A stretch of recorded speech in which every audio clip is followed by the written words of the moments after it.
One night, when it was clear that the Dawn Treader was ready to continue its voyage eastward, Eustace decided to put everyone's mind to rest by simply leaving. His plan was to hide somewhere on the island so that they would have to leave without him.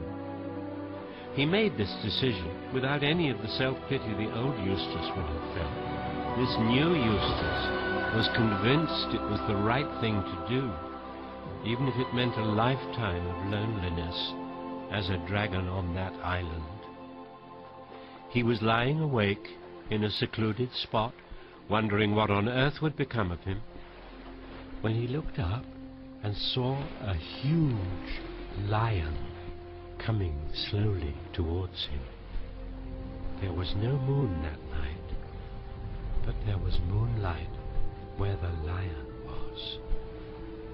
It came nearer and nearer until it was close enough to look straight into his eyes. Follow me. And Eustace thought, Follow you? To where? Follow me. So Eustace got up and followed it a long way into the mountains, and finally to the top of one where there was a garden with trees and fruit. In the middle of it was a large well, like a round bath with marble steps going down into it. The water was as clear as any he'd ever seen in his life. The water looks so soothing. If I could get in there and bathe, it would ease the pain in my leg. You must undress first. But I can't undress, because I don't have any clothes on. Still, you must undress first. Then it occurred to Eustace that dragons are snaky sorts of things, and snakes can cast off their skins. That's what you mean. I can shed these scales. So Eustace started scratching himself, and the scales began to come off. He scratched deeper, and instead of just scales, his entire skin started peeling off. After a minute or two, he stepped out of it. He could see it lying there beside him, looking very nasty. But it was a most lovely feeling, and he started to go down into the well for his bath. But just as he was going to put his feet into the water, he looked down and saw... Oh, my feet are hard and rough and wrinkled and scaly, just like they were before. Can I scratch that off too? So he scratched and tore again, and this underskin peeled off beautifully, and out he stepped and left it lying beside the other one. He went down to the well for his bath. But once again he looked down and saw...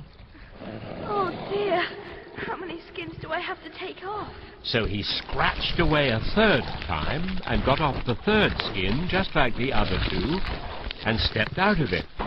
But as soon as he looked at himself in the water, he knew it was still no use. It won't come off.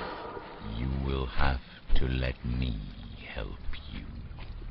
You'll take it off? But how? You mean with your claws?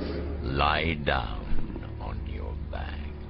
Desperate now, Eustace agreed and lay flat down on his back. The very first tear the lion made was so deep that he thought it had gone right into his heart. And when the lion began pulling the skin off, it hurt worse than anything Eustace had ever felt. The only thing that made him able to bear it was the pleasure of feeling the skin peel off. But this skin was unlike the three Eustace had peeled off himself. This was thicker and darker. Soon Eustace was as smooth and soft as a peeled switch, and smaller than he had been. And then the lion caught hold of him. Oh, ow! Be careful. I'm a bit tender. And threw him into the water.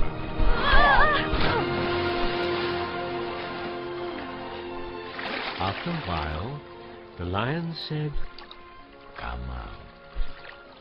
You must dress now. Oh.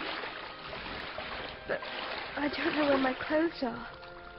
I will dress you in the clothes I have